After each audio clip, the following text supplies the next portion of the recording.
Praise the lord. పాడు లోకంలో ప్రత్యేక జీవితం అనే అంశాన్ని మనము గత వారంలో ప్రారంభించుకున్నాం. దుష్టలోకంలో ధన్యకరమైన జీవితం అని చెప్పుకోవచ్చు, బురదలో తామర పుష్పము అని తెలుసుకోవచ్చు అని చెప్పుకోవచ్చు. ఇలా రకరకాల పేర్లతో మనము స్టడీ చేస్తూ ఉన్న అంశాన్ని గురించి చెప్పుకోవచ్చు. ఇంగ్లీష్లోనైతే ఆ revolutionary life style in a rotten culture. Rotten అంటే మురిగిపోయి పాడైపోయి వాసన కొడుతూ కంపు కొడుతూ ఉన్న ఈ సంస్కృతిలో విప్లవాత్మకమైన జీవిత విధానం. ఇది మామూలు జీవిత విధానం కాదు, విప్లవాత్మకమైన జీవిత విధానం.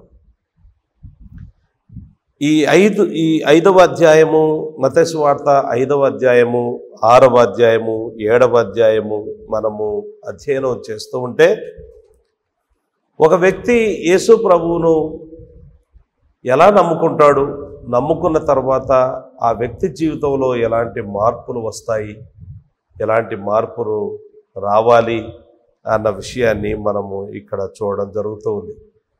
అలాగే ఆ 3 అధ్యాయాల్లో ఎవరు నిజమైన విశ్వాసులు, ఎవరు నకిలీ విశ్వాసులు అనేది కూడా మనకు అర్థమవుతుంది. Who is genuine and who is fake, real and unreal. అంచేత మనము ఈ 3 అధ్యాయాలు అధ్యయనం చేస్తూ ఉండగా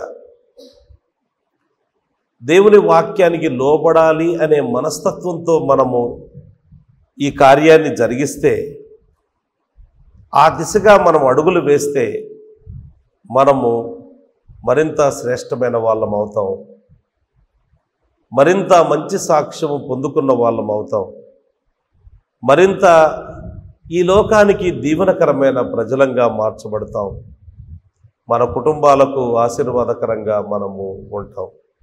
అంచేత ధన్యకరమైన జీవితం, ఆశీర్వాదకరమైన జీవితం, ఆనందకరమైన జీవితం యేసు ప్రభు మనకు ఇక్కడ ఆఫర్ చేస్తూ ఉన్నాడు, మనకిస్తూ ఉన్నాడు.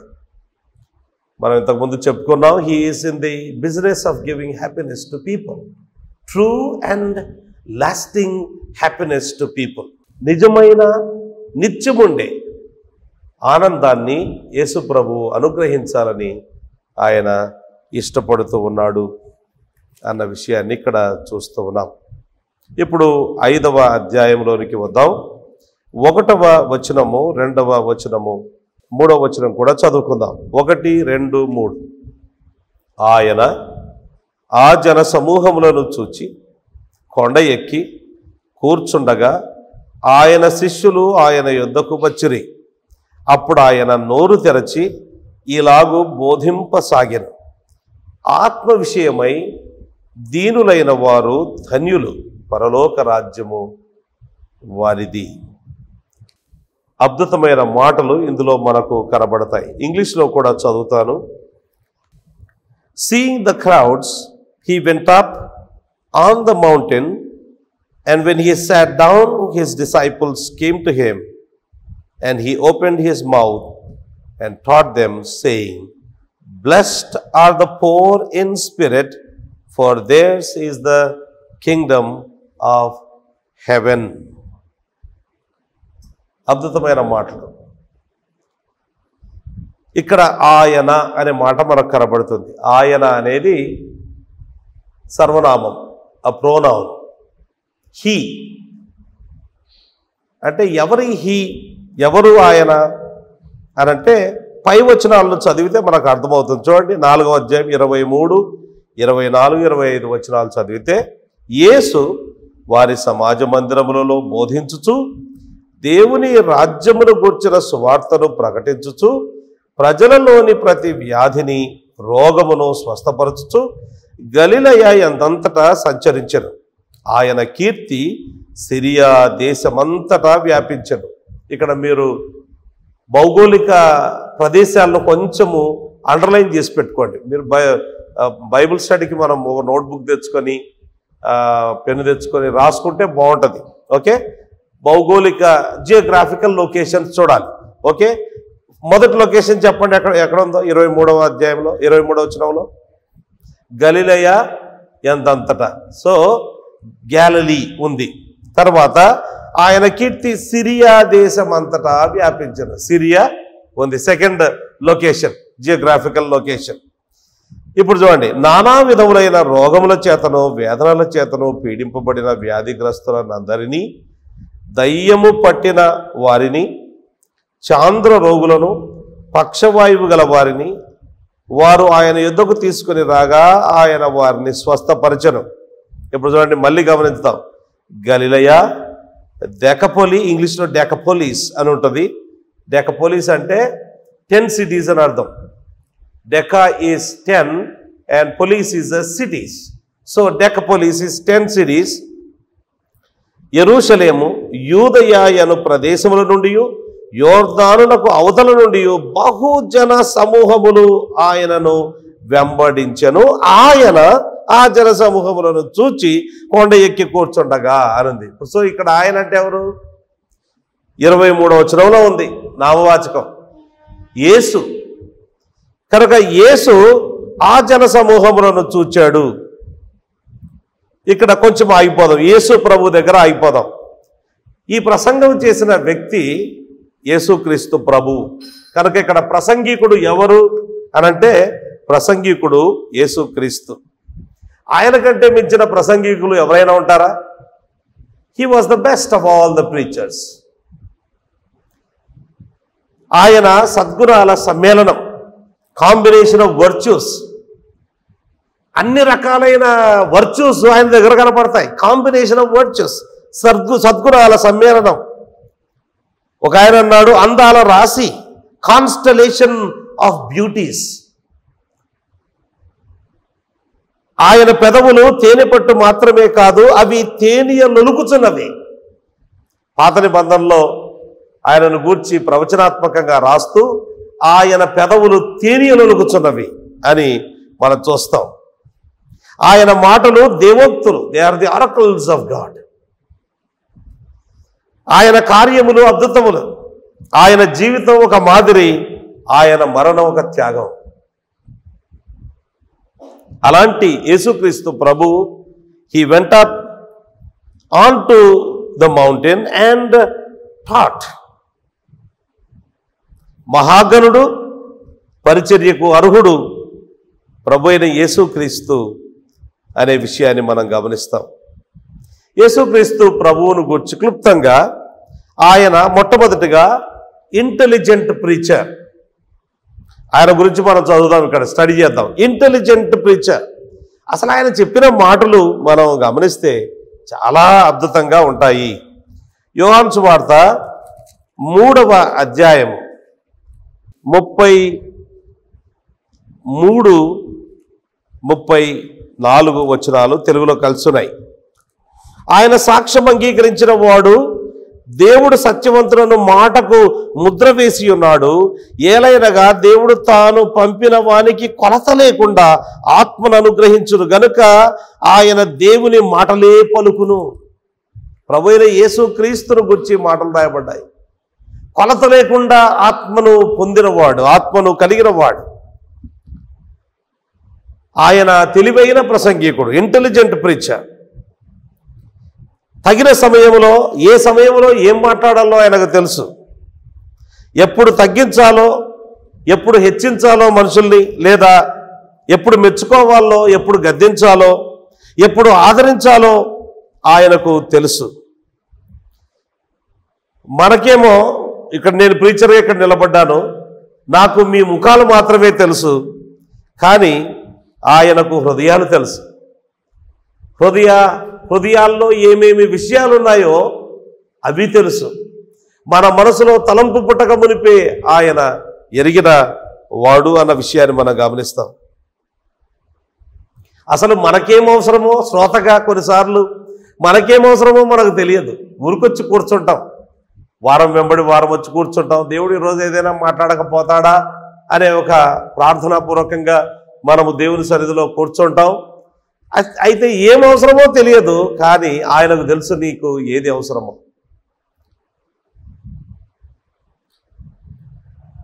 వ్యవసాయదారునికి తెలుసు ఓ పంట వేసిన తర్వాత ఎప్పుడు ఎరువు వేయాలో ఆయనకు తెలుసు, ఎప్పుడు కలుపు మొక్కలు తీయాలో ఆయనకు తెలుసు, ఎప్పుడు నీరు కట్టాలో తెలుసు, నీరు ఎక్కువ ఉందా తక్కువ ఉందా అది తెలుసు, ఎప్పుడేం చేయాలో ఆయనకు అన్నీ తెలుసు. అలాగే యేసుక్రీస్తు ప్రభువుకు ఎప్పుడు ఏ మాటలు చెప్పాలో, ఎప్పుడు ఎలా ఆదరించాలో ఆయనకు తెలుసు. ఎన్నోసార్లు మన వ్యక్తిగత జీవితాల్లో మనము అనుకోని రీతిగా దేవుడు ఈరోజు నాతో మాట్లాడాడు అని మనం ఎన్నోసార్లు ఫీల్ అయిన దినాలు ఉన్నాయి. Exactly this is what I wanted today and God has spoken to me through you. ఈరోజు ఈ మాటలు చెప్పాడు అని ఎన్నో సందర్భాల్లో మనం ఆ విధంగా ఫీల్ అయిన దినాలు ఉన్నాయి. నేను గృహ దర్శనాలకు వెళ్ళినప్పుడు ప్రార్థన చేసుకొని ఎవరి ఇంటికి అవసరం ఉందో వాళ్ళ ఇంటికి నడిపించమని ప్రార్థన చేసుకొని వెళ్తూ ఉంటాను. చాలా సందర్భాల్లో నాకు చెప్పిన విషయం ఏంటంటే, బ్రదర్ ఎగ్జాక్ట్ టైంలో వచ్చారు బ్రదర్ మీరు మా ఇంటికి, we never expected you to come and exact word మాకేం అవసరమో అదే మాట మీరు చెప్పారు, ఎలా తెలుస్తుంది ఈ విషయం అన్నట్లుగా అనిపిస్తుంది. దేవుడు మాకు ఏది అవసరమో అది అనుగ్రహించాడు. ఓసారట సిహెచ్ స్పర్జన్ అనే దైవజనుడు 19వ శతాబ్దపు 19th century greatest preacher, in fact greatest preacher of all times అని చెప్పుకోవచ్చు. అటువంటి గొప్ప ప్రసంగికుడు మాట్లాడుతుంటే ఒక చిన్న పాప వాళ్ళ అమ్మతో అంటుందట, అమ్మ మన ఇంట్లో జరుగుతున్నవి ఆయనకి ఎలా తెలుసు అని అంటుందట. ఎందుకంటే అక్కడ ప్రసంగం చేస్తూ ఉంటే మా ఇంట్లో ఇవి జరుగుతున్నాయి కదా, ఇవి ఆయనకి ఎట్లా తెలుసు ఆయన మాట్లాడుతున్నాడు అని ఆశ్చర్యపోయింది. చిన్నబిడ్డ పాపం ఆమెకు తెలియదు. దేవుడు తన వాక్యం ద్వారా తన ప్రజలను సంధిస్తాడు. ప్రియమైన వారలారా, ప్రభు అయిన యేసుకు నీకేం కావాలో, ఎప్పుడు ఏది అవసరమో ఆయనకు తెలుసు. ఎప్పుడు గద్దింపు అవసరమో, ఎప్పుడు ఆదరణ అవసరమో, ఎప్పుడు ఓదార్పు అవసరమో, ఎప్పుడు బోధ అవసరమో, నేర్పు అవసరమో, ఏం అవసరమో అది తెలుసు.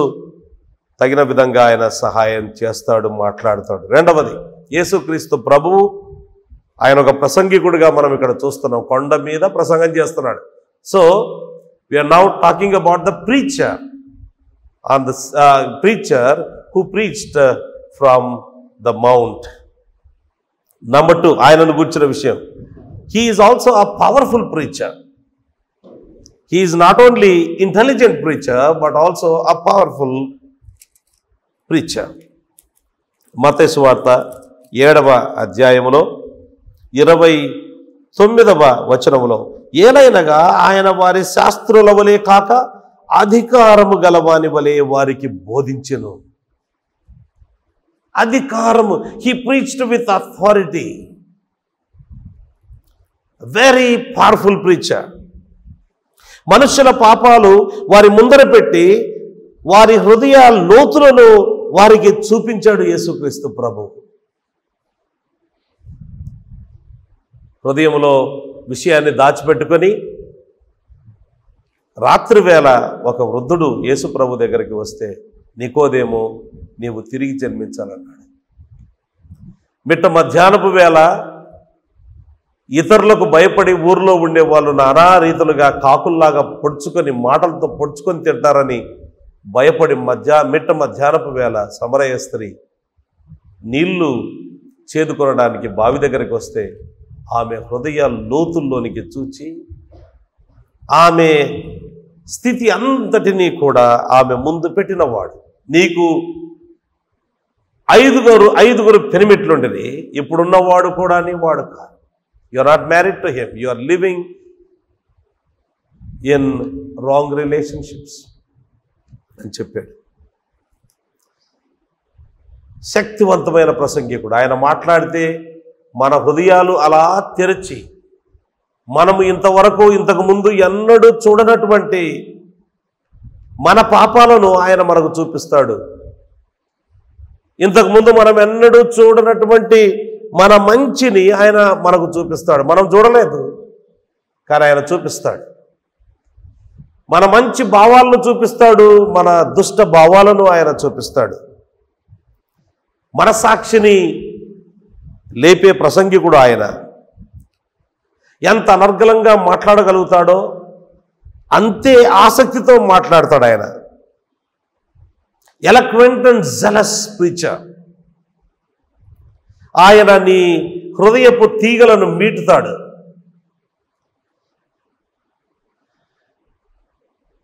నీ ఆంతర్యములోనే ఆయన ఉండి అన్నీ చూస్తూ ఎక్స్రే కంటే తీవ్రమైన తీక్షణమైన కన్నులు కలిగిన వాడుగా ఆయన నీలోనికి చూస్తూ నీకు బోధ చేయగలడు.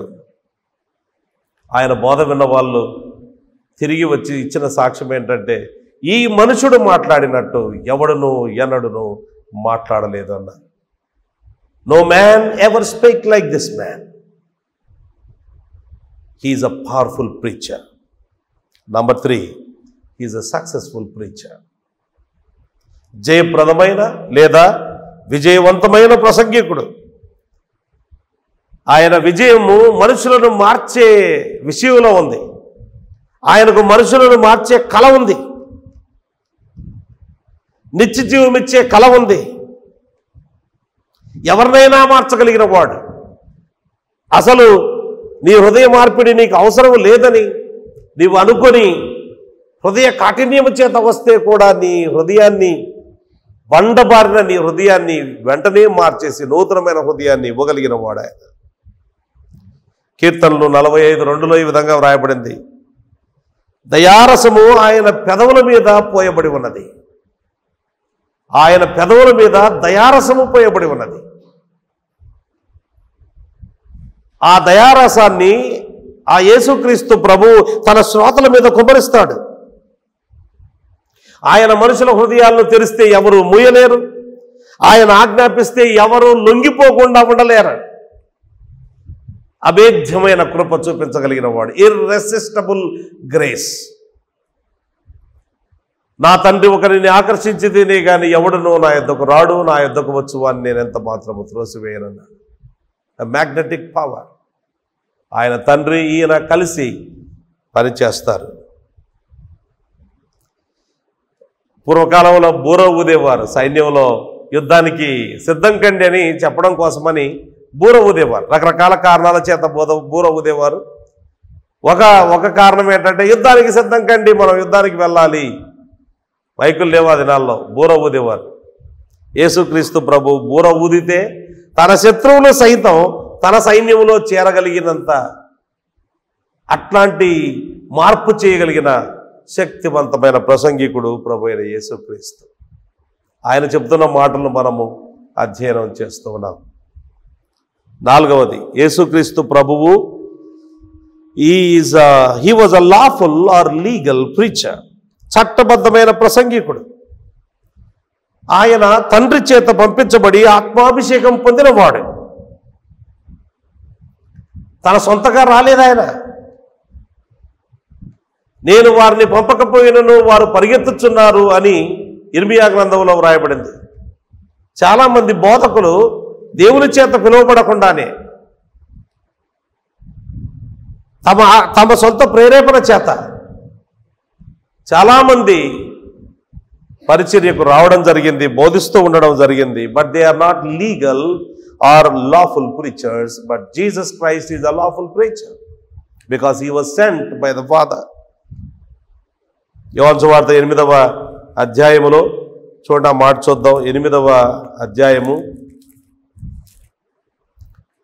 18వ వచనం. నన్ను గూర్చి నేను సాక్ష్యము చెప్పుకుని వాడను, నన్ను పంపిన తండ్రియు నన్ను గూర్చి సాక్ష్యం ఇచ్చుచున్నాడని చెప్పాను. తండ్రి పంపించాడు. యేసుక్రీస్తు ప్రభు ఆ బాప్తిసం తీసుకుని ఒడ్డుకొస్తూ ఉంటే పరిశుద్ధాత్మ పావురం వలె ఆయన మీదికి దిగి రావడం జరిగింది. తండ్రి అయిన దేవుని యొక్క స్వరం పరలోకం నుండి వినబడింది. This is my beloved son in whom I am well pleased అన్నాడు. ఇదిగో ఈయన నా ప్రియ కుమారుడు, ఈయన యందు నేను ఆనందిస్తూ ఉన్నానని చెప్పాడు. పరిచర్యలోనికి మనుషులకు చట్టబద్ధమైన ప్రవేశం ఉండాలి. దేవుడు కొందరిని అపోస్తలులుగాను, కొందరిని ప్రవక్తలుగాను, కొందరిని సువార్తికులుగాను, కొందరిని కాపర్లుగాను, ఉపదేశకులుగాను నియమించాడు. 4 రకాలైన groups. Not all people are called in to ministry. Some people are lawful preachers, and Jesus Christ was a lawful preacher. He was sent by the Father. Hebrew పత్రిక 5వ అధ్యాయం 4వ వచనం. మరియు ఎవడునూ ఈ ఘనత తనకు తానే వహించుకున్నాడు గాని అహరోను పిలువబడినట్టుగా దేవుని చేత పిలువబడిన వాడై ఈ ఘనత పొందును.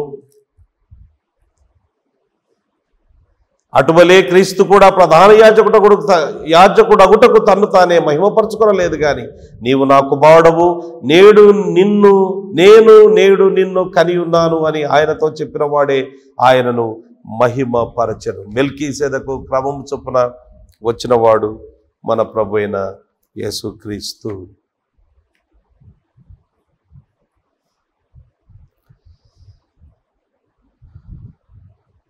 ఇక్కడ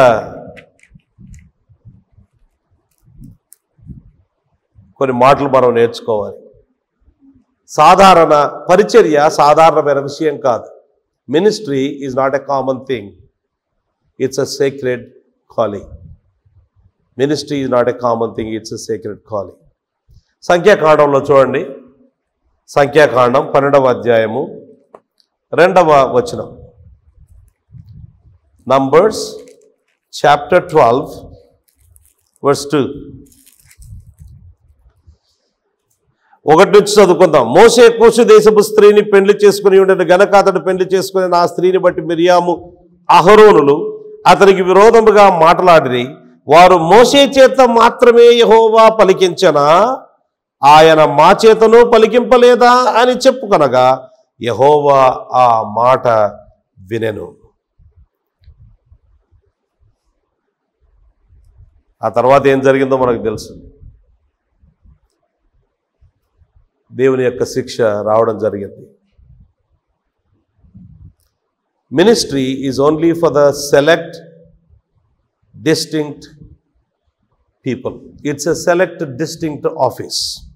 పరిచర్య ఏర్పరచబడిన వారికి మాత్రమే.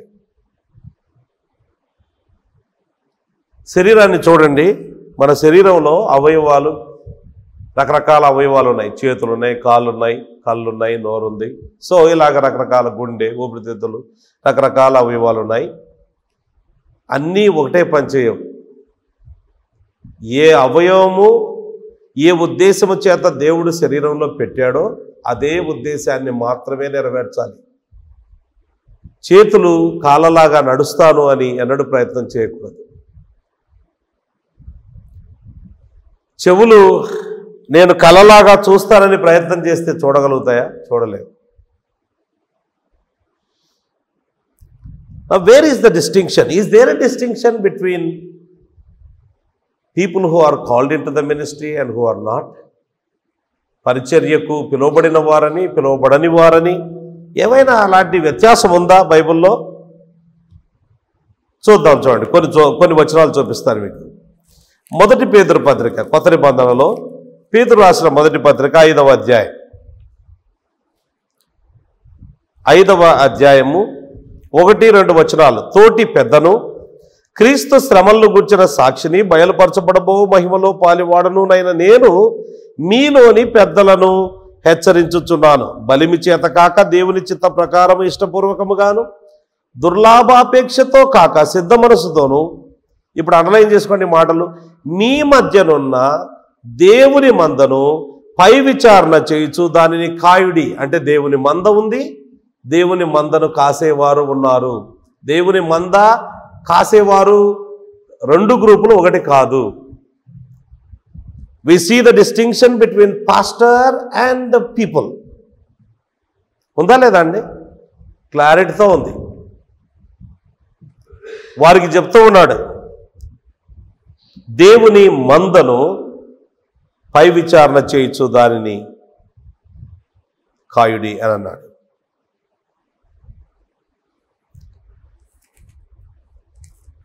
హెబ్రీ పత్రిక 13వ అధ్యాయం 7వ వచనం, మీకు దేవుని వాక్యము బోధించి, మీకంటే ఎవరికి? విశ్వాసులకు.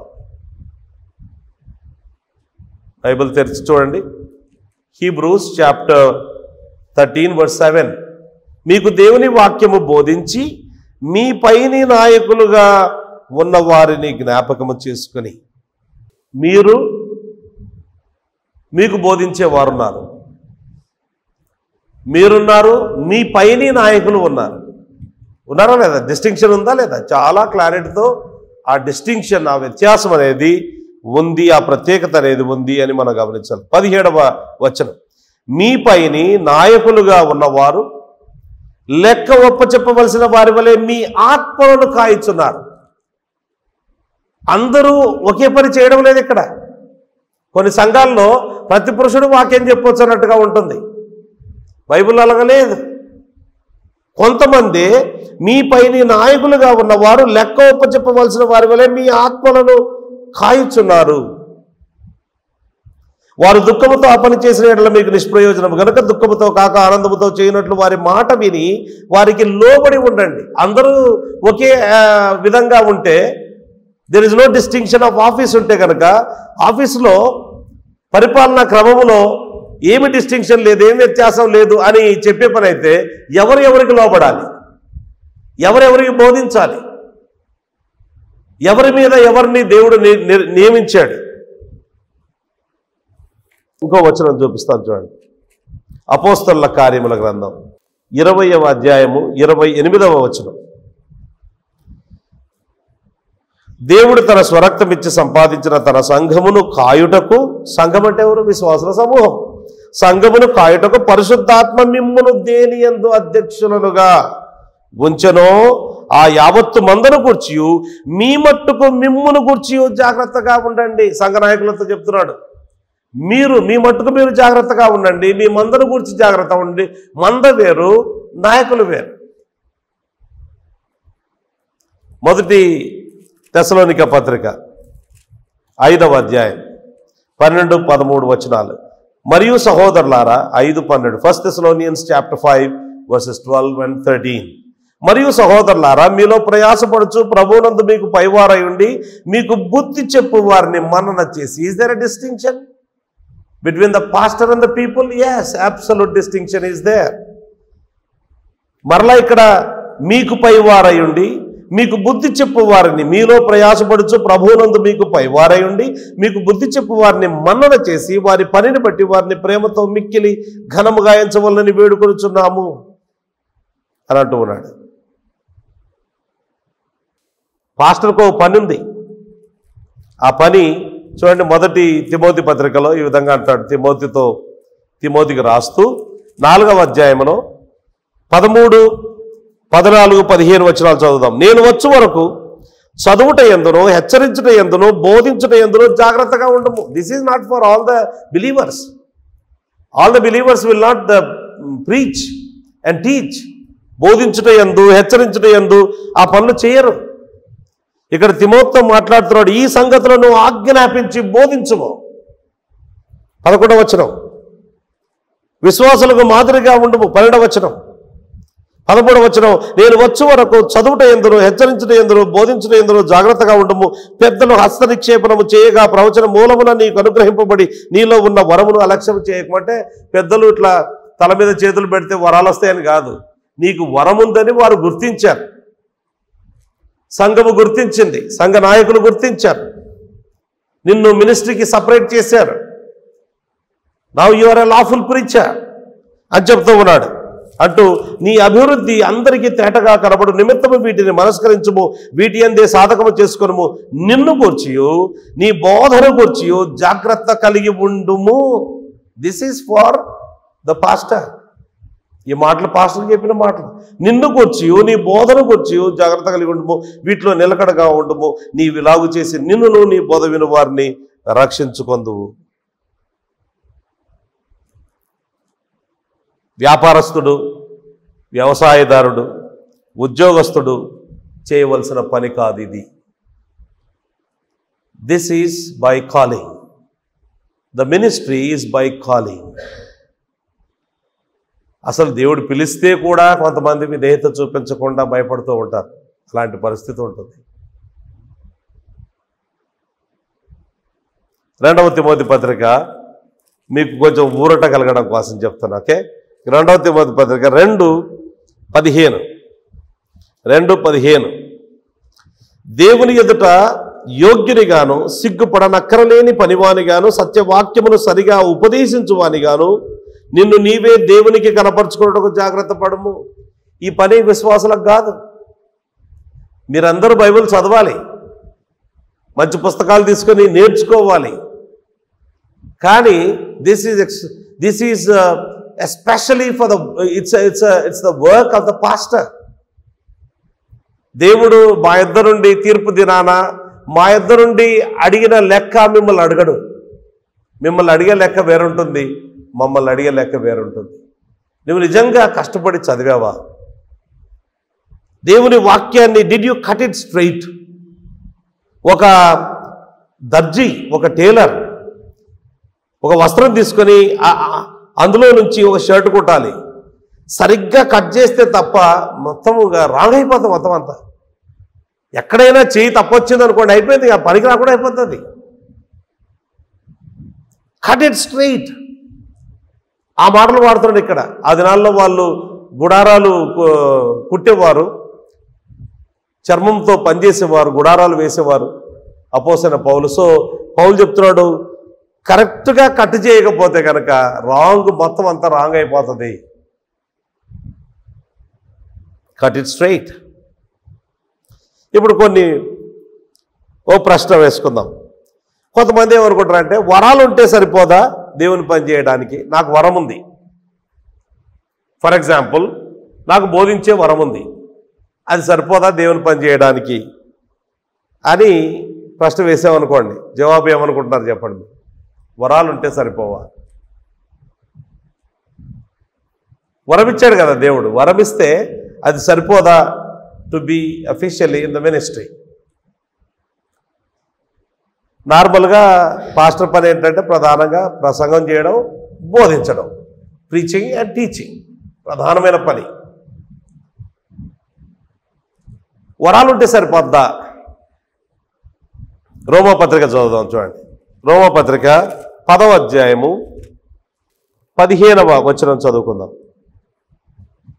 10:15 ప్రకటించువారు వరములు లేని ఎడల ఎట్లు ప్రకటించుదురు అనుందా? ఏమనుందండి? 10:15 ప్రకటించువారు పంపబడని ఎడల ఎట్లు ప్రకటించుదురు? ప్రకటించేవాడు పంపబడాలి. వరాలుంటే సరిపోదు. కృప ఒకరిని సేవకునిగా మార్చదు. కృప అందరికీ ఉంటుంది. అలాగే కృప వరాలు కూడా ఒక వ్యక్తిని సేవకునిగా మార్చవు. వరము వేరు, పంపబడడం వేరు.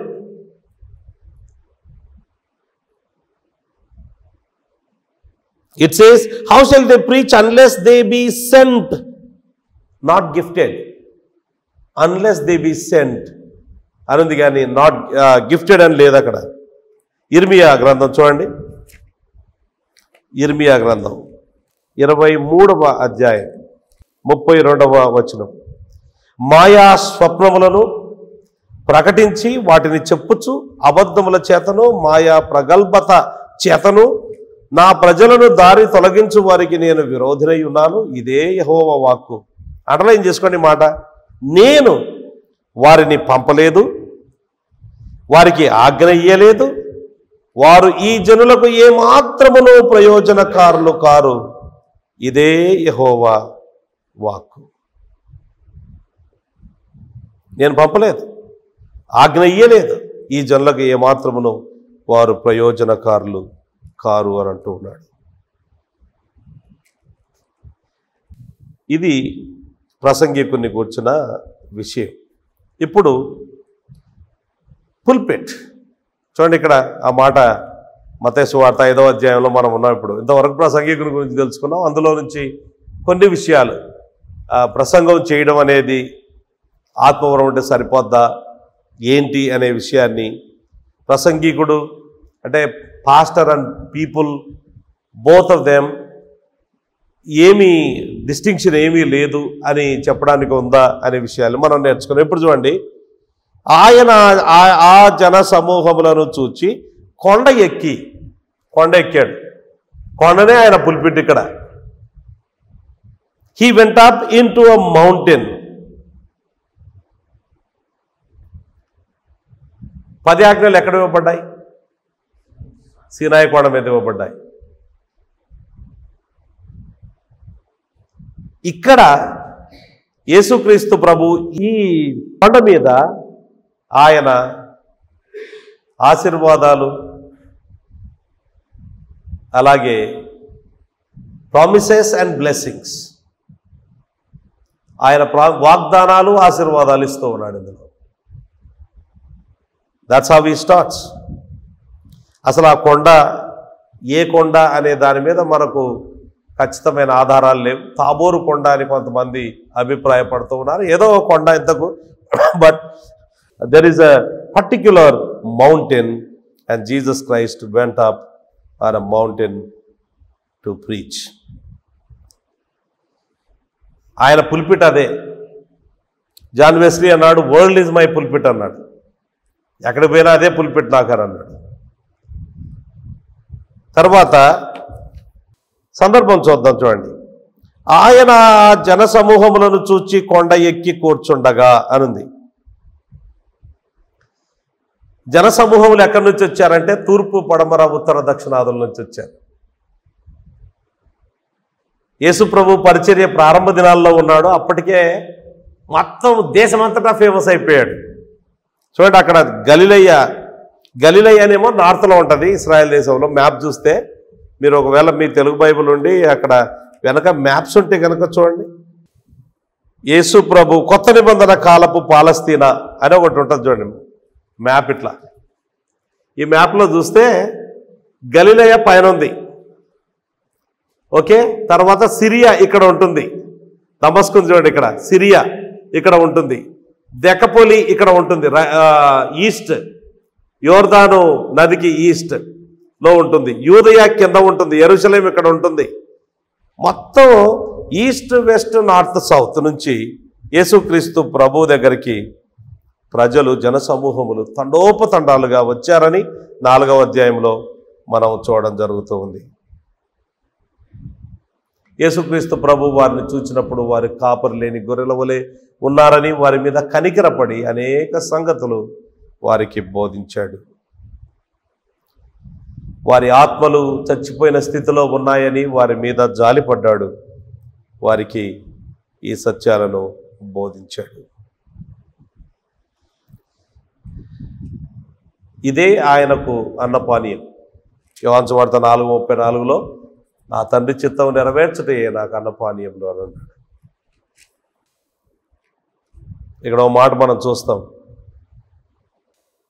యేసుక్రీస్తు ప్రభు ఆ జన సమూహములను చూచి కొండ ఎక్కాడు, కూర్చున్నాడు అనే మాట చూస్తాం.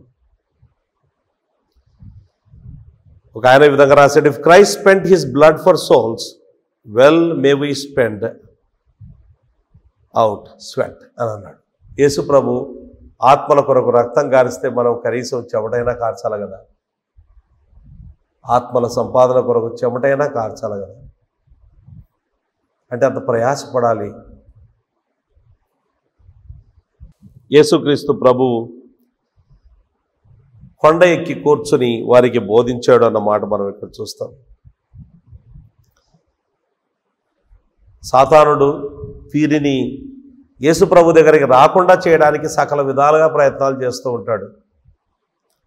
ప్రకటన గ్రంథం 12వ అధ్యాయం 15వ వచనంలో వాడు మహాఘట సర్పములాగా మొత్తం కాల్చేయాలని, ముంచేయాలని, చంపేయాలని ప్రయత్నం చేస్తూ ఉన్నాడు.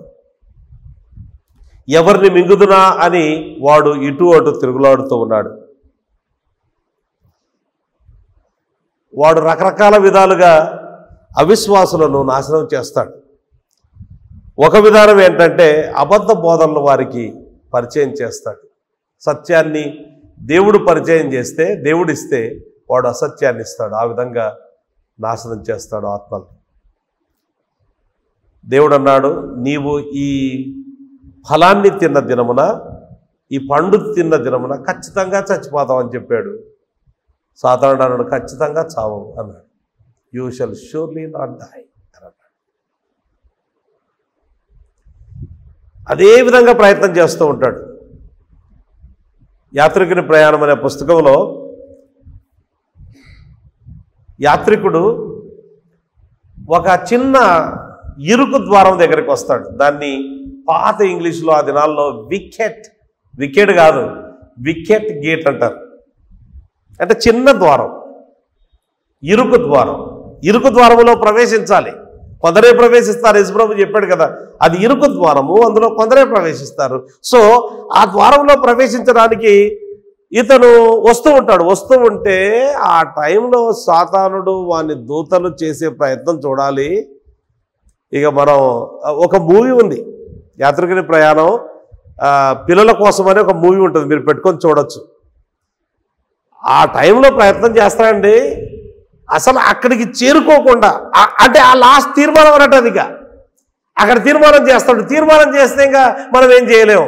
నిత్య జీవానికి ఆ వ్యక్తి వారసుడైపోతాడు. యేసు ప్రభు ఆయనకు నిత్య జీవం ఇస్తాడు. కనుక నిత్య జీవం ఇవ్వకముందే ఆ వ్యక్తిని ఏ విధంగా తీర్మానం చేయకుండా ప్రయత్నం చేయాలని సాతానుడు వాని దూతలు ఎంతో విస్తారంగా విపరీతంగా ప్రయత్నం చేస్తారు. చాలాసార్లు తీర్మానం చేయడానికి దగ్గరకు వచ్చి ఆగిపోయిన వాళ్ళు ఉన్నారు. ఆ ఒక్క తీర్మానం చేసింటే, ఒక్క అడుగేసింటే పరలోకంలో ప్రవేశించే వాళ్ళు ఆ ఒక్క అడుగు వేయకుండా హృదయం కఠినం చేసుకున్నందువల్ల మరో దినము అసలు హృదయం మరింత కఠినమై చివరికి రక్షణ పొందకుండానే చనిపోయిన వాళ్ళు ఎంతోమంది ఉన్నారు. అందుకే దేవుని సేవకులు కేవలము పాస్టర్స్ మాత్రమే కాదు, they are also warriors. They have to fight against the devil. ఇలా వాక్యం చెబుతూ ఉండగానే విత్తనం మంచిదే, కానీ కాకులు వచ్చి ఎత్తుకొని పోతాయి. సాతానుడు వచ్చి ఎత్తుకొని పోతాడు. అది ఫలించకుండా చేస్తాడు. మరికొంతమంది అయితే అంగీకరించినట్టుగానే కనపడతారు. చూస్తే అబ్బా పాస్టర్ గారికి చాలా సంతోషమే, వాళ్ళు ఎంత బాగా ఆనందంతో అంగీకరించారంది. అబ్బో ఇలాంటి వాళ్ళని చూస్తే మేము మోసపోవాలి. తీరా చూస్తే వీరు క్రీస్తు నిమిత్తము కొంచెము హింస కలగగానే ఏం దేవుడో ఏమో మాకు అవసరం లేదని వెళ్ళిపోతారు.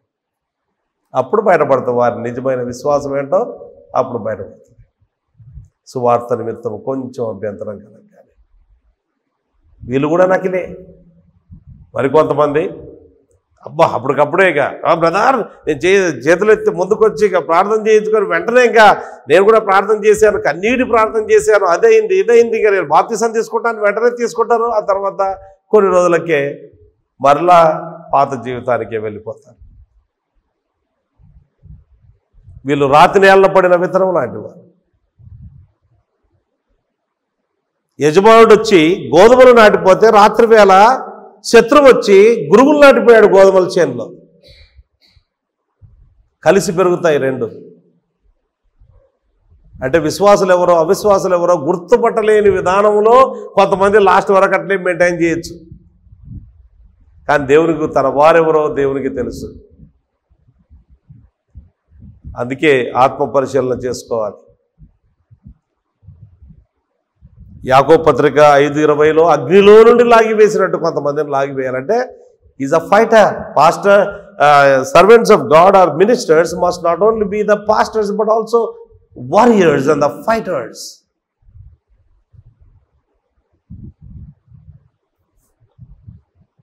ఒక చేయితో జీవాహారాన్ని చేతపట్టుకొని ప్రజలకు జీవాహారాన్ని అందించాలి. ఇంకో చేతితో ఖడ్గాన్ని పట్టుకొని సాతానికి వ్యతిరేకంగా పోరాడాలి. Ministry is a war.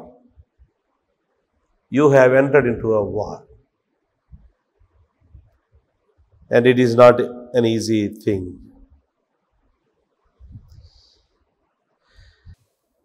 ఎందుకు దేవుని వాక్యాన్ని పదే పదే చెప్పిన విషయాలే చెప్పినట్టుగా కొన్నిసార్లు జ్ఞాపకం చేయాల్సి వస్తుంది. ఎందుకు అని అంటే some hearers have bad memories. They don't remember anything. ఈ నుంచి బయటికి వెళ్ళిపోయి అంత మర్చిపోతారు. తన సహజ ముఖమును అద్దములో చూచుకొని అటు వెళ్ళిపోయి ఎలా ఉండేవాడు కూడా జ్ఞాపకం ఉండదు కదా. ఆ టైపులో అప్పటికప్పుడు దేవుని వాక్యం అనే అద్దంలో చూసుకొని అలా వెళ్ళిపోయి అసలు ఏమీ గుర్తుండదు.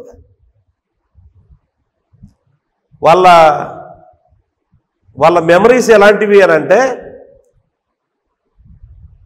చిల్లు పడిన బిందె వంటివి.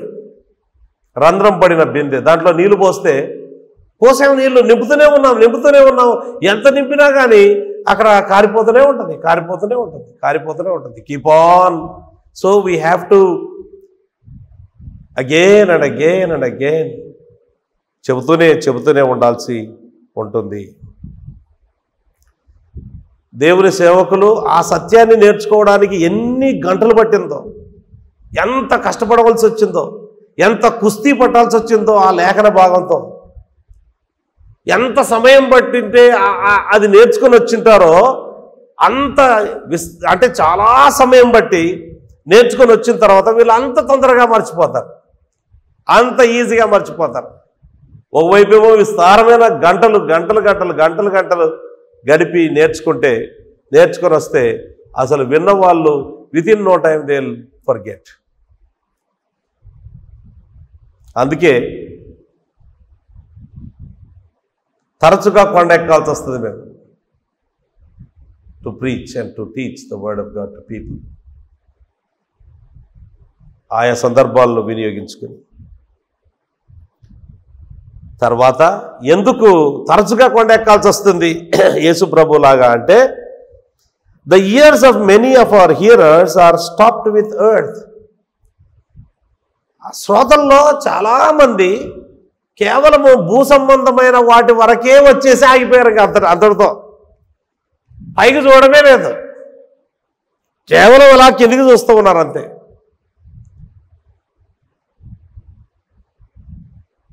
ఈ ఉదాహరణ నేను రాంగ్ మోటివ్తో చెప్పట్లేదు, రైట్ మోటివ్తో చెప్తున్నా. అంటే ఊరికి అర్థం కావడం కోసం చెప్తున్నా. నేను కర్నూలు జిల్లాలో గాడిదలు, పందులు ఎక్కువ ఉంటాయి. It's known for donkeys and pigs. పందులంట ఎన్నడూ ఆకాశం వైపు చూడమంట, చచ్చిపోక ముందు చూస్తాయంట. వాటిని మా ఊళ్ళో చూశాను. వాటిని పట్టుకొని పోవడానికి వస్తారు కదా, పట్టుకొని సైకిల్ కట్టేస్తారు. కాళ్ళు కట్టేస్తే అవి కాళ్ళు ఇలా పైన వేలాడుతూ ఉంటాయి, అది కింద ఇలా ఉంటుంది అన్నట్టు. అప్పుడు చూస్తుంది ఆకాశాన్ని. అంతవరకు తన జీవితంలో ఎన్నడూ ఆకాశాన్ని చూడదు. సిమిలర్లీ ఎప్పుడూ భూ సంబంధమైన వాటి విషయాలే, ఎన్నడూ తల పైకెత్తి చూడడం. పైనున్న వాటి మీద మీరు మనసు పెట్టండి.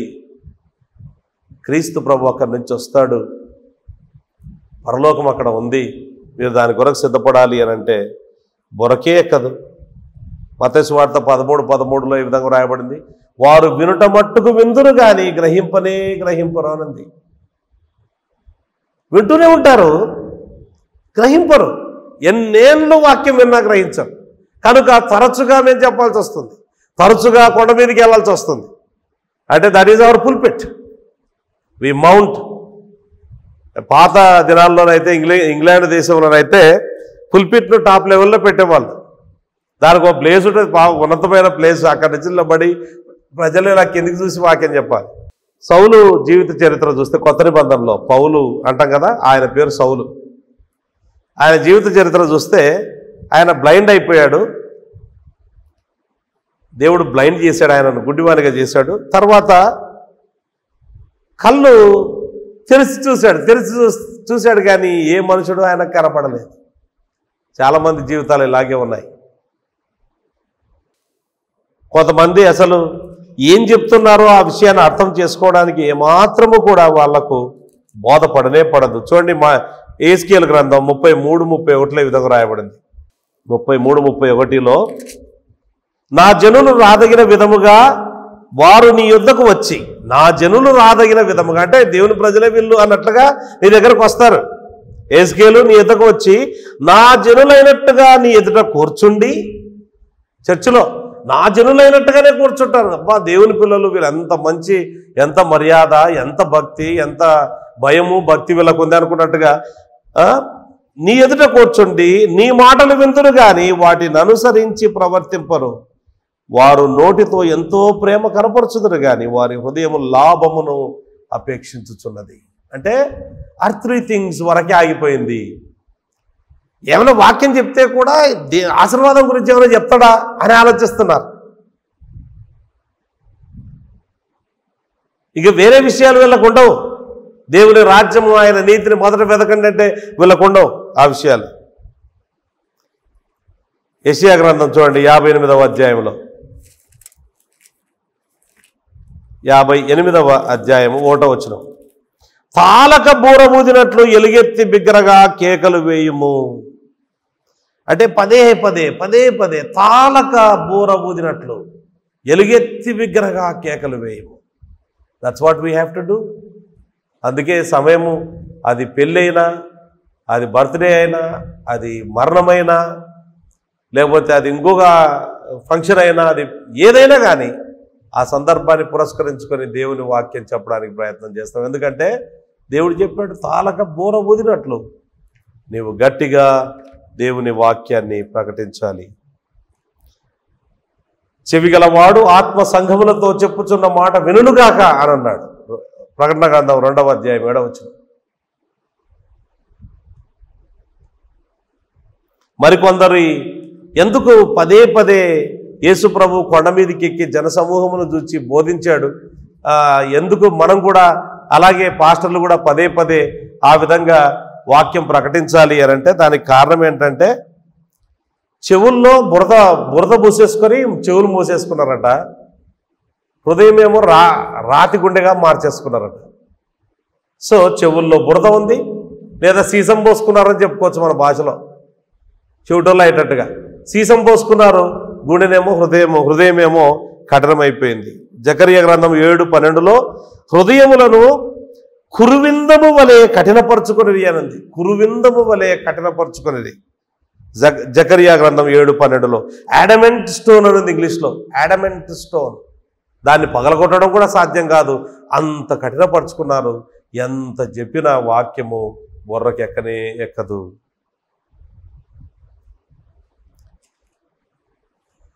భూమి బాగా గట్టిపడింది, ఎండకు ఎండి ఒకప్పుడు బాగా నీళ్లుండేవి. ఆ నీళ్లున్న ప్రదేశం ఇప్పుడు ఎండిపోయింది. ఎండిపోతే ఎట్లుంటుందో తెలుసా, చాలా గట్టిగా అయిపోతుంది, హార్డ్ అయిపోతుంది.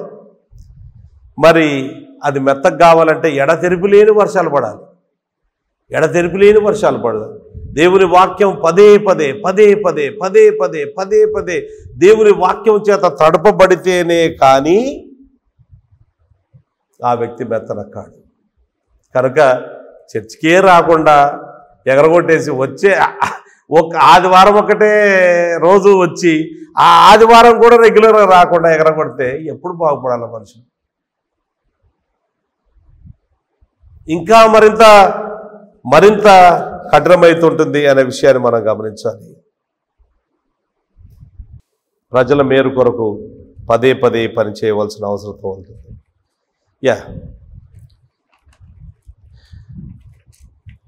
ఇక్కడ 2 విషయాలు మనం చూద్దాం ఈ వచనంలోనే. 2 విషయాలు. ఒకటి ఏంటంటే సేవకులకు హెచ్చరికలు. ఒకటి అంటే దేవుని సేవకులకు హెచ్చరికలు. రెండవది దేవుని యొక్క జనులకు హెచ్చరికలు. ఈ 2 చూసుకొని మనము ఇంతటితో ఈరోజు ముగించుకుందాం. Okay, and then we will come back and take up the rest. Number 1, 2 విషయాలు ఇందులో ఉన్నాయి సేవకులకు హెచ్చరికలు. Number 1, your work is a work of great dignity. ఇది ఘనమైన పని. You are engaged in a glorious service. చాలామంది దేవుని సేవకులను బికాస్ ఫైనాన్షియల్గా వాళ్ళు పేదవాళ్ళు కాబట్టి చాలా చీప్గా చూస్తారు.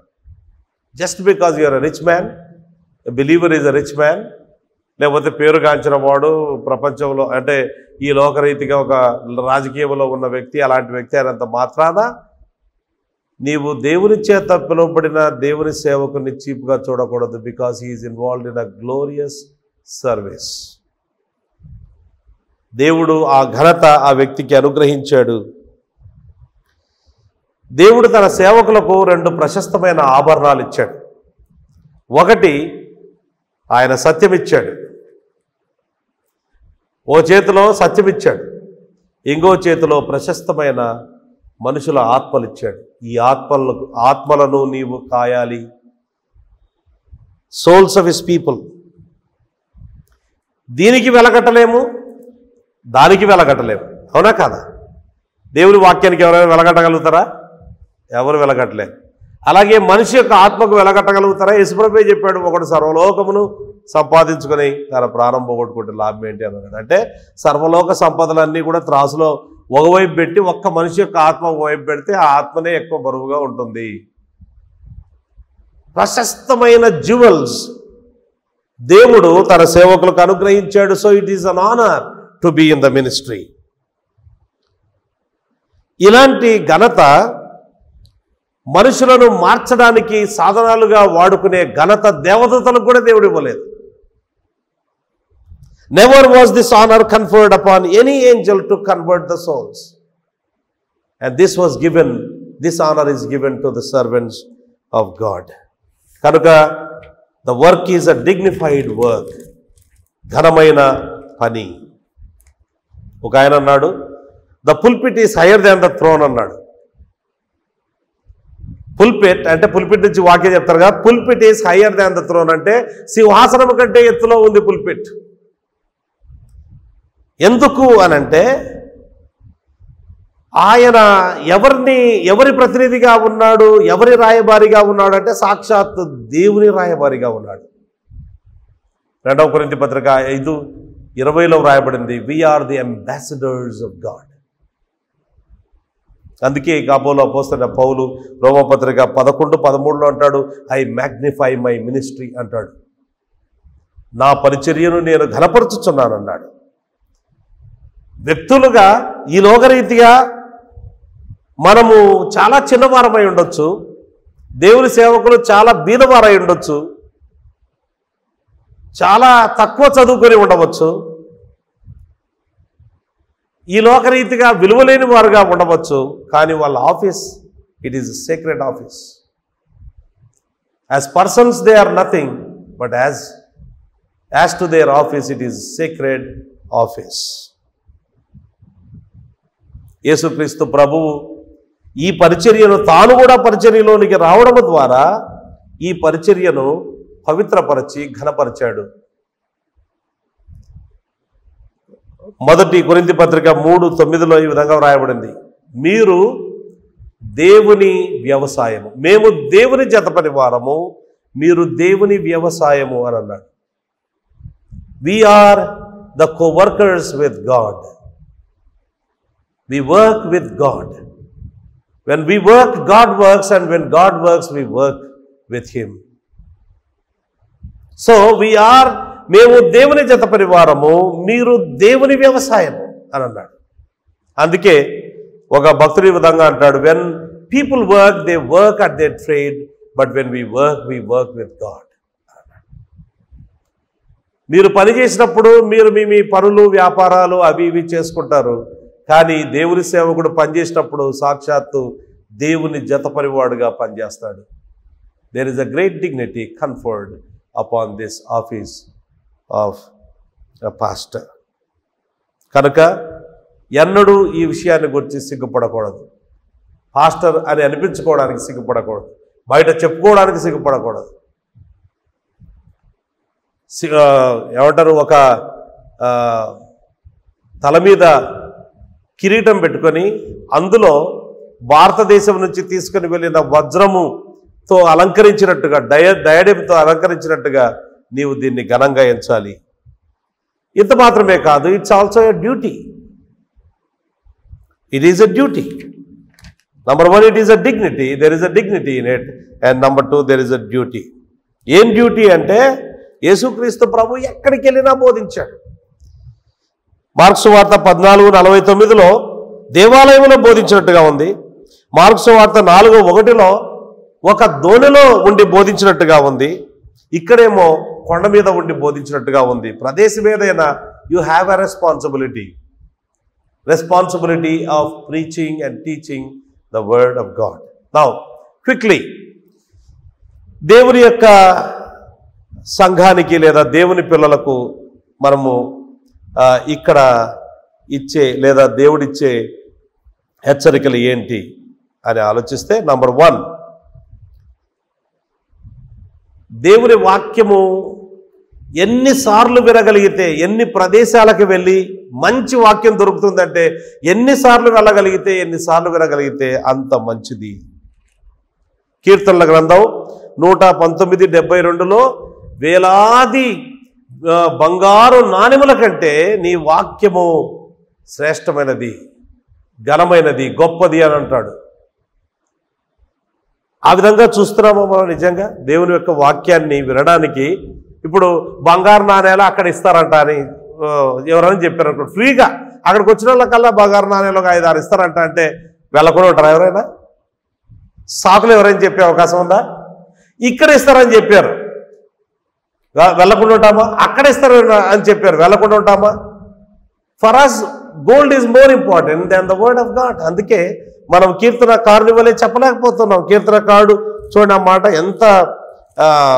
ఎంత గొప్పగా ఆ మాట చెప్పగలిగాడో చూడండి. 72వ వచనములో 119:72లో వేల కొలది వెండి బంగారు నాణెముల కంటే నీవిచ్చిన ధర్మశాస్త్రము నాకు మేలు.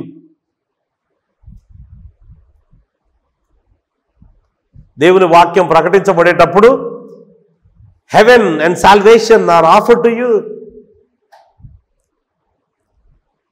ఇంకా చెప్పాలి అని అంటే ఒక పొలములో దాచబడిన ధనముతో సమానం ఇది. అన్నిటినీ పక్కకు పెట్టేసి కూడా ఈ వాక్యాన్ని వినడానికి మంచి శ్రోతలుగా విశ్వాసులు ఉండాలి, ఆలస్యం చేయకూడదు. అపోస్తల కార్యములు 3వ అధ్యాయం 2వ వచనములో పేతురు యోహాను దేవాలయానికి వచ్చారు. దాని పేరేంటో తెలుసా? గేట్ పేరేంటో తెలుసా? శృంగారం అనే దేవాలయం, శృంగారం అనే గేట్ కాల్డ్ బ్యూటిఫుల్. సామెతల గ్రంథం 8వ అధ్యాయం 34వ వచనంలో these are the posts of the wisdom's doors అని ఉంది. ఇక్కడ జ్ఞాన గడప ద్వారబంధం దగ్గరికి నీవు వస్తున్నావు, దేవుని వాక్యం దగ్గరికి వస్తూ ఉండగా. కనుక విశ్వాసులైన వారు అవకాశాలను పోగొట్టుకోవద్దు. ఎక్కువగా అవకాశాలు ఎక్కడెక్కడ దొరుకుతాయి, ఎక్కడెక్కడ వాక్యం ప్రకటించబడుతుంది, నేర్చుకుందామని ఆ తపన మనలో ఎక్కువగా ఉండాలి అనేది ఇక్కడ మనం నేర్చుకుంటూ ఉన్నాం. రెండవ విషయం ఏంటంటే, వాక్యం ప్రకటించే దేవుని సేవకులకు విశ్వాసులు మంచి విషయాల్లో భాగాన్ని ఇవ్వాలి అని వ్రాయబడింది. చూడండి, ఆ మాట చూద్దాం. గలతీ పత్రిక, క్విక్గా నేను ముగిస్తాను, ఒక 5 నిమిషాల్లో ముగిస్తాను. గలతీ పత్రిక 6వ అధ్యాయం 6వ వచనం, వాక్యోపదేశం పొందువాడు ఉపదేశించు వానికి మంచి పదార్థములన్నిటిలో భాగమియ్యవలెను అనంది. 2వ కొరింథీ పత్రిక 12:14లో పౌలు అంటాడు, చదువుదాం ఆ మాట. 12వ అధ్యాయము 14వ వచనములో, మీ సొత్తును కాదు మిమ్మునే కోరుచున్నాను అన్నాడు. ఎంత మంచి సేవకుడైనా. I seek not yours but you. మీ డబ్బు కోసం నేను పనిచేయడం లేదు. దేవుని సేవకుడు ఆ మాట అన్నంత మాత్రాన మనకేమీ బాధ్యత లేదు అని అనుకుందామా మనం? ఫైనాన్షియల్లీ సపోర్టింగ్, అసలు చాలా చాలా చోట్ల, చాలా సంఘాల్లో, అమెరికాలోనైతే పాస్టర్స్కు ఏమంటారు, ఫైనాన్షియల్గా శాలరీ ఇవ్వలేకపోతున్నారట. ఎంత దారుణమైన విషయం. డబ్బులు లేవని కాదు, డబ్బులు ఎక్కువైపోయినాయి. ఎక్కువయ్యే కొద్దీ తక్కువ ఇవ్వడం నేర్చుకున్నారు మనుషులు.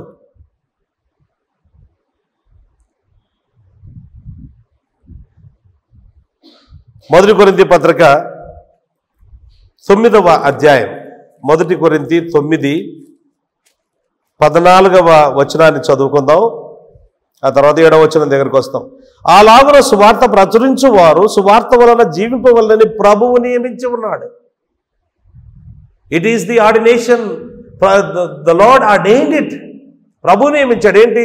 సువార్త ప్రకటించేవారు సువార్త వల్ల జీవించాలి. 7వ వచనం చూడండి. ఎవడైనా తన సొంత ఖర్చు పెట్టుకుని దండులో కొలువు చేయునా, ద్రాక్ష తోట వేసి దాన్ని ఫలము తినని వాడేవాడు, మందను కాచి మంద పాలు త్రాగని వాడేవాడు.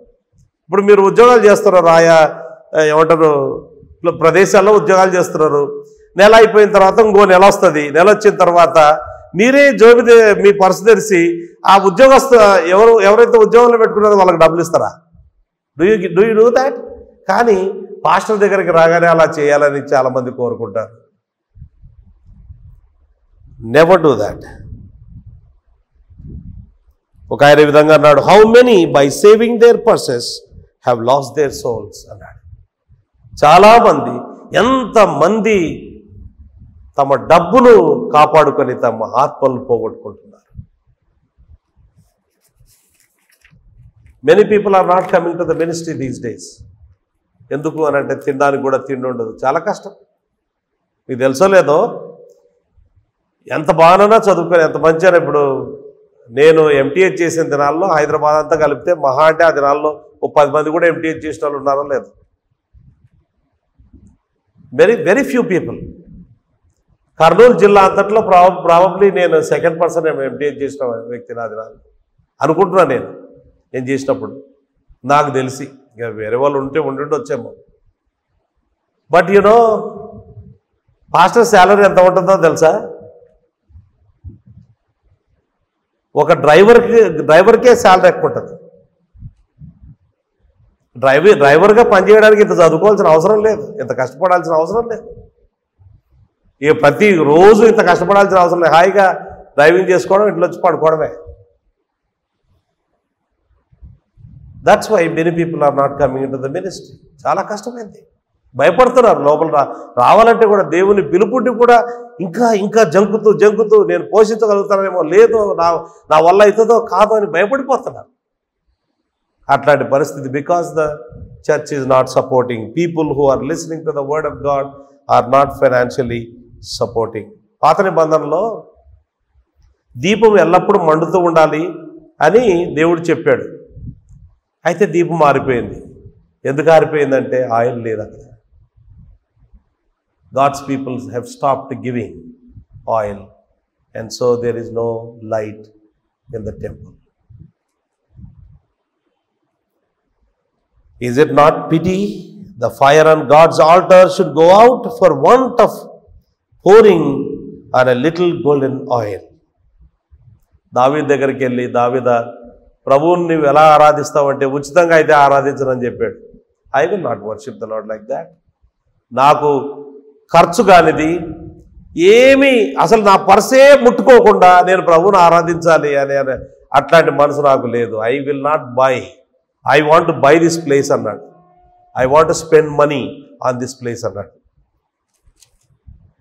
నంబర్ 3, సంఘం దేవుని సేవకుల పట్ల, బోధించే వారి పట్ల చేయాల్సిన బాధ్యత ఏంటి అని అంటే, encourage God's ministers by your fruitfulness under their labours. అంటే వారు ప్రయాసపడి పనిచేస్తూ ఉంటే మీరు ఫలించడానికి ప్రయత్నం చేయండి.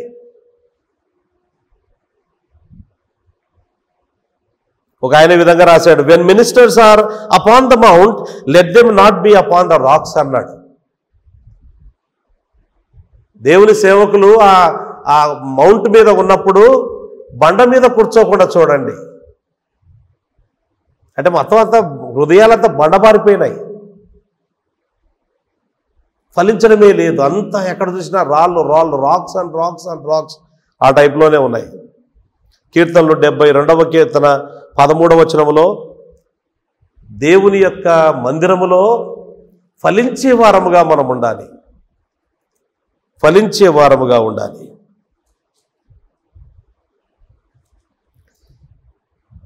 ఈ సంఘంలో దేవుని సువార్త ధారాళంగా ప్రకటించబడుతుంది, పదే ప్రకటించబడుతుంది.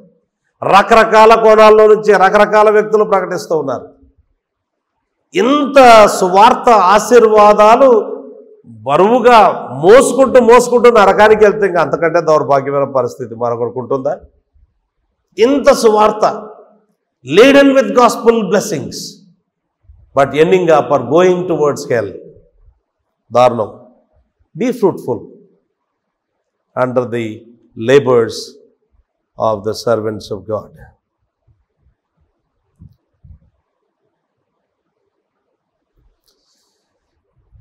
ఆత్మలు రక్షించాలని ఎంతో భారంతో వాక్యం చెప్తూ ఉంటే ఆ భారం వరకే ఉంచకండి. ఆత్మల సంపాదకునిగా చేయడానికి మీరు మారు మనసు పొందండి. It is a great comfort when a minister not only woos souls but wins souls. చాలామంది డిస్కరేజ్ అయిపోతూ ఉంటారు అందుకే, because there is no fruit at all. ఇంతకాలం పని చేస్తే ఎందుకు మార్పు లేదు వీళ్ళకు? ఇన్నిసార్లు చెప్పినా ఎందుకు మార్పు లేదు?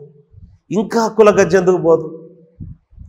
ఇంకా ఈ ఏమంటారు లోక పోకడ ఎందుకు పోదు? ఇంకా ఏంటి అలవాట్లు? Do they not know? Have they not heard all these things? We have been teaching so many years.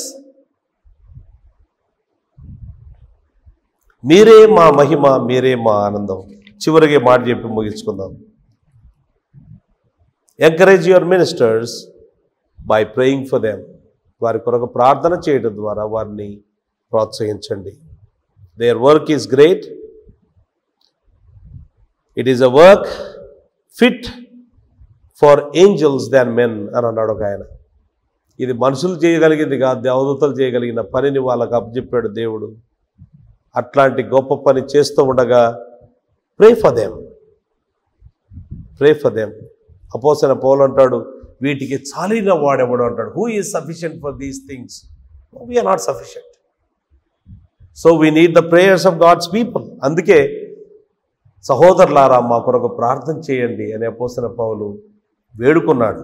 1 తెస్సలోనిక 5:2 వేడుకోవడం జరిగింది. చివరిగా ఈ మాట నేను ఆల్రెడీ వాట్సాప్ స్టేటస్లో పెట్టాను, ఇది మళ్ళీ జ్ఞాపకం చేస్తాను. Robert Murray McCheyne, a great servant of God, died when he was only 29 years old. 29 years ఉన్న యవనస్తుడు ఎంత ప్రభావితం చేశాడు, ఎంత గొప్ప గొప్ప వాళ్ళను ప్రభావితం చేశాడు చెప్పడానికి వీల్లేదు. Great man. ఆయన ఈ విధంగా అన్నాడు, ప్రే for your pastor, pray for his body that he may be kept strong and spared many years. Me pastor కొరకు మీరు ప్రార్థన చేయండి, ఆయన శరీరం కొరకు ప్రార్థన చేయండి, ఆయన బలంగా ఉండేటట్లు దీర్ఘాయువుతో ఉండేటట్లు ప్రార్థన చేయండి. ప్రే ఫర్ హిస్ సోల్, ఆయన శరీరం కొరకు మాత్రమే కాదు ఆయన ఆత్మ కొరకు ప్రార్థన చేయండి. That he may be kept humble and holy, తగ్గించుకో వినయముతోనూ పరిశుద్ధతతోనూ ఉండేటట్లు మీరు ప్రార్థన చేయండి. A burning and a shining light, ప్రకాశిస్తూ మండుతూ ఉన్న దీపములాగా, కాంతివంతమైన దీపములాగా ఉండేటట్లుగా ప్రార్థన చేయండి. Number 3, pray for his ministry, ఆయన పరిచర్య కొరకు ప్రార్థన చేయండి. That it may be abundantly blessed, సమృద్ధిగా దేవుడు ఆశీర్వదించేటట్లు పరిచర్యను ప్రార్థన చేయండి. That he may be anointed to preach the good tidings.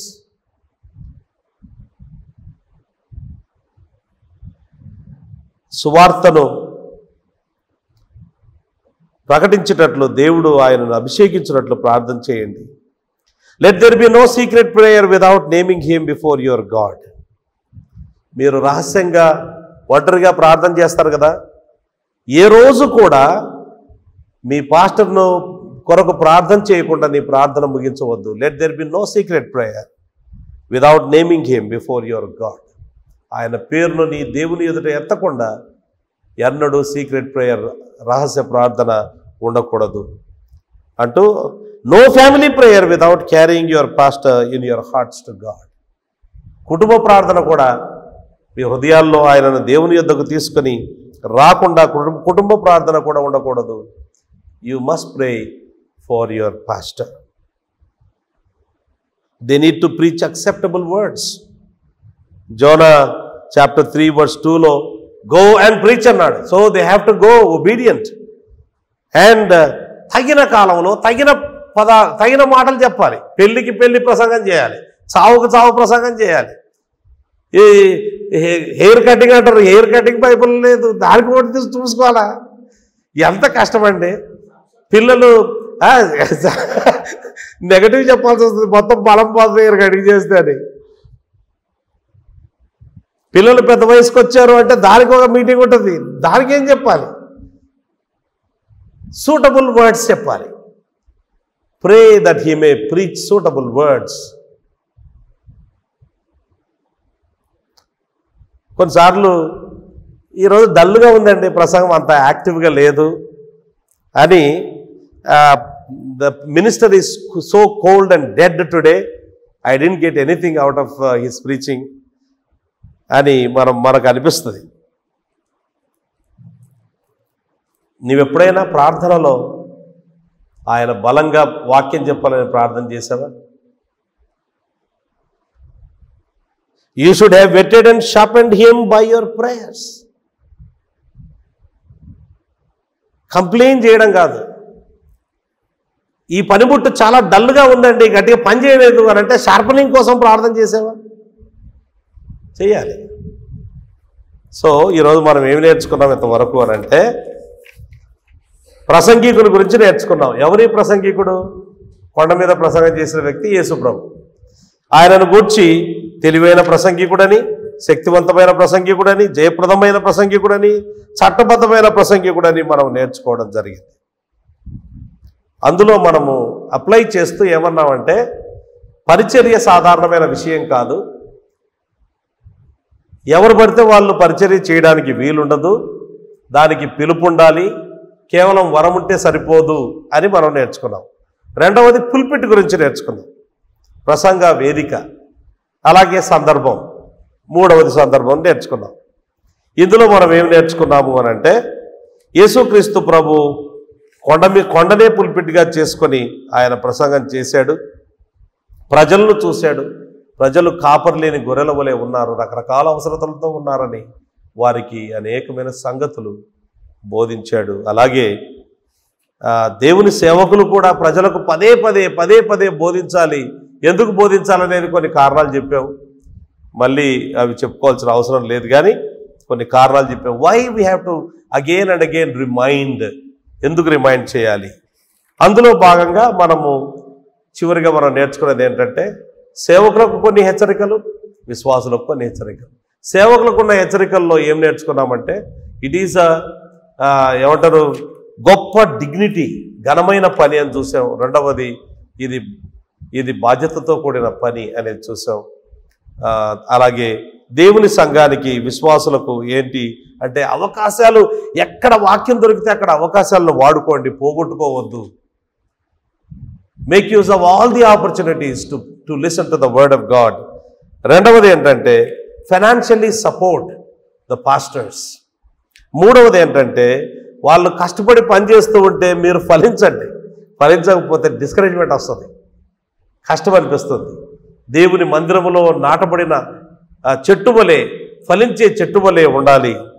నాలుగవది ఏంటంటే, వారి కొరకు ప్రార్థన చేయండి. కళ్ళు మూసుకొని ప్రార్థన చేసుకుందాం.